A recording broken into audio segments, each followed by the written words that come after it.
Doctor صاحب یہ ارشاد فرمائیے گا کہ حضرت یوسف علیہ السلام نے اپنے دوسرے بھائی کو لانے کی شرط پر اپنے نوکروں کو کچھ حکم دیا تھا، اور جیسا کہ آیہ مبارکہ میں بھی ہمیں کچھ رہنمائی ملتی ہے، کیا ارشاد فرمائیں گے؟ بسم اللہ الرحمن الرحیم، صلی اللہ علی حبیبہ محمد وآلہ وصحبہ وسلم۔ ڈاکٹر صاحب بہت شکریہ، آپ نے ایک اچھا سوال پوچھا۔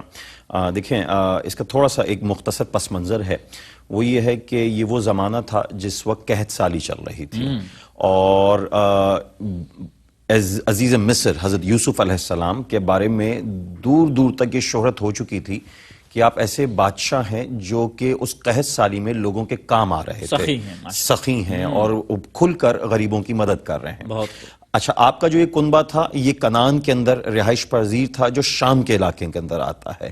تو جب یہ شہرت وہاں تک پہنچی تو آپ کے جو بھائی تھے وہ تمام مل کے غلہ لینے کی غرض سے اپنی پونجیوں کو لے کے وہ عزیز مصر یعنی حضرت یوسف علیہ السلام کے دربار تک پہنچے۔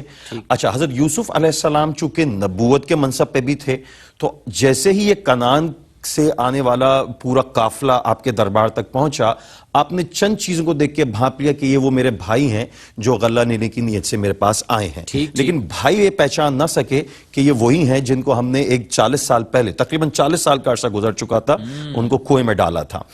خیر، جب غلے کی بات ہوئی تو اس وقت طریقہ کار کیا تھا؟ وہ یہ تھا کہ ایکسچینج ہوتا تھا، پونجیاں لائی جاتی تھی، بھاٹا سسٹم تھا، پونجیاں کوئی لے آتا تھا، اس کے عوض غلہ جو ہے وہ دے دیا جاتا تھا۔ یہ جو پونجیاں لے کے آئے تھے، کنعان کے اندر ایک بڑا زبردست کاروبار ہوتا تھا، وہ تھا کھالوں کا کاروبار۔ جو جانوروں کی کھالیں ہوتی تھیں وہ، اور ان کے ذریعے جوتے بنائے جاتے تھے۔ تو تفاسیر میں لکھا ہوا ہے کہ یہ جو حضرت یوسف علیہ السلام کے بھائی تھے جو پونجیاں لے کے آئے تھے، وہ کھالیں تھیں اور چند وہ جوتے تھے، وہ اپنی خرجیوں یعنی وہ اونٹوں کے اندر جو جیبیں بنی ہوئی ہوتی ہیں اس میں رکھ کے وہ لائے تھے۔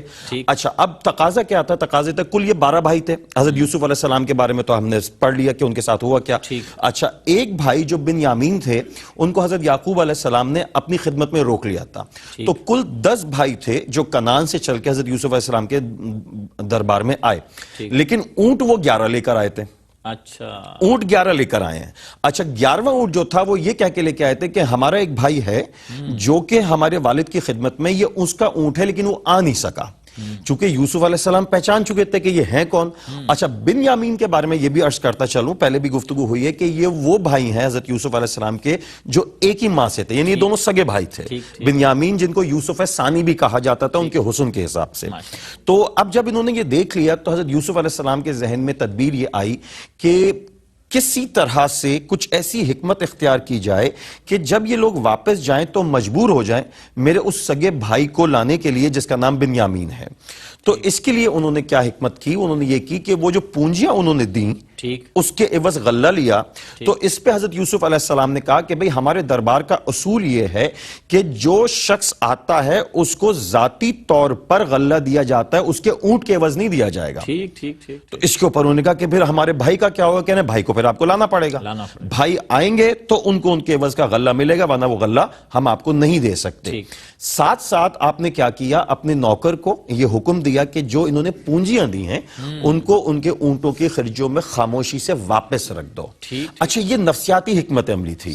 نفسیاتی حکمت عملی کیا تھی؟ کہ جب وہ واپس جائیں گے اپنے گھروں کو پہنچیں گے، غلہ اتاریں گے، خرجیوں کو کھولیں گے تو اس میں پونجیاں واپس رکھی مل جائیں گی، جس سے ان کو دوبارہ سے وہ تقویت ہوگی کہ یہ بادشاہ تو اتنا سخی ہے کہ جس نے نہ صرف ہمیں غلہ دے دیا بلکہ ہماری پونجیوں کو بھی واپس کر دیا، اور تجسس کی بھی کیفیت پیدا ہوگی۔ تو اب چونکہ بادشاہ نے یہ شرط لگا بھی دی تھی کہ اگلی دفعہ آئیے گا تو ساتھ اپنے اس بھائی کو بھی لے کے آئے گا تو وہ غلہ میں تب دوں گا۔ پونجیاں بھی واپس مل گئیں، شرط بھی بڑی اچھی تھی۔ تو اب جب وہ واپس گئے اور خرجیوں کے اندر اپنی پونجیوں کو واپس دیکھا تو پھر اپنے والد حضرت یعقوب علیہ السلام سے کہا کہ بادشاہ تو بڑا سخی ہے، بڑا اس نے تو یہاں تک کیا کہ ہمیں غلہ دے دیا اور مزید ہماری پونجیاں بھی واپس رکھ دی، تو آپ ہمیں اب اجازت دیں کہ ہم اپنے بنیامین کو، اپنے بھائی کو لے کر واپس اس کے پاس جائیں اور ان کے حصے کا بھی غلہ لے کر آئیں۔ تو یہ تدبیر اور حکمت عملی اختیار کی تھی حضرت یوسف علیہ السلام نے۔ واہ واہ۔ علامہ صاحب، اب ایک معاملہ ایسا ہے کہ جب لوگ گھر پہنچ چکے ہیں واپس، حضرت یوسف علیہ السلام کے گھر والے، تو یہ جو برادران یوسف ہیں جب گھر پہنچتے ہیں تو ان کا مکالمہ کیا ہوتا ہے، اور غلے کے حوالے سے جو آپس کی ان کی جو گفتگو ہے اس پر کوئی روشنی ڈالیے گا۔ بسم اللہ الرحمن الرحیم۔ اس سلسلے میں قرآن مجید کی آیت مبارکہ ہم نے ابھی سننے کی سعادت حاصل کی ہے کہ فلما رجعوا الی ابیہم، کہ جب وہ واپس لوٹ کر اپنے والد کے پاس گئے تو انہوں نے یہ عرض کی کہ منع منا الکیل، انہوں نے یہ کہا کہ اگر منع منا الکیل فارسل معنا اخانا نقتل وانا له لحافظون، انہوں نے کہا کہ آپ اب اگر دوبارہ ہم جب غلہ لینے کے لیے جائیں گے اور آپ چاہتے ہیں کہ ہم غلہ لے کر آئیں تو آپ کو ہمارا جو بھائی بنیامین ہے اس کو بھی ہمارے ساتھ بھیجنا پڑے گا، وہ ہمارے ساتھ جائیں گے پھر ہمیں غلہ ملے گا، وگرنہ ہمیں غلہ نہیں ملے گا، غلہ روک دیا جائے گا۔ ٹھیک ٹھیک۔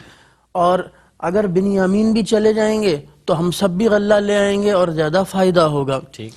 تو والد گرامی حضرت یعقوب علیہ السلام نے جواباً ارشاد فرمایا قال هل آمنكم علیہ الا کما امنتکم علی اخیہ من قبل، آپ نے فرمایا کہ یعقوب علیہ السلام نے ارشاد فرمایا کہ کیا میں تم پر ایسے ہی اعتبار کروں جیسے یوسف کو بھیجتے وقت اعتبار کیا تھا؟ اس سے قبل کیا بات؟ اس سے پہلے جب یوسف کو بھیجا تھا تو جیسے اعتبار کیا تھا پھر ویسے ہی تم پر اعتبار کروں؟ فاللہ خیر حافظا، بہترین حفاظت فرمانے والا تو اللہ عز و جل ہے اور وہی سب سے زیادہ رحم فرمانے والا ہے۔ تو یہ مکالمہ ان کے درمیان ہوا۔ اور غلے کے حوالے سے کہ جب وہ واپس پہنچے تو انہوں نے جب سامان کھولا اور وہ جو خرچیاں تھیں وہ ان کو واپس مل گئیں تو انہوں نے عرض کی کہ دیکھیں آپ کہ ہمارا مال بھی مل گیا ہے اور جو معاوضہ تھا ہم وہ بھی واپس لے آئے ہیں۔ تو یہ کتنا سخی آدمی ہے، لہذا اگر بھائی بھی ہمارا جائے گا تو ہمیں بہت زیادہ فائدہ ہوگا اور انشاءاللہ اس کی برکات ظاہر ہوں گی۔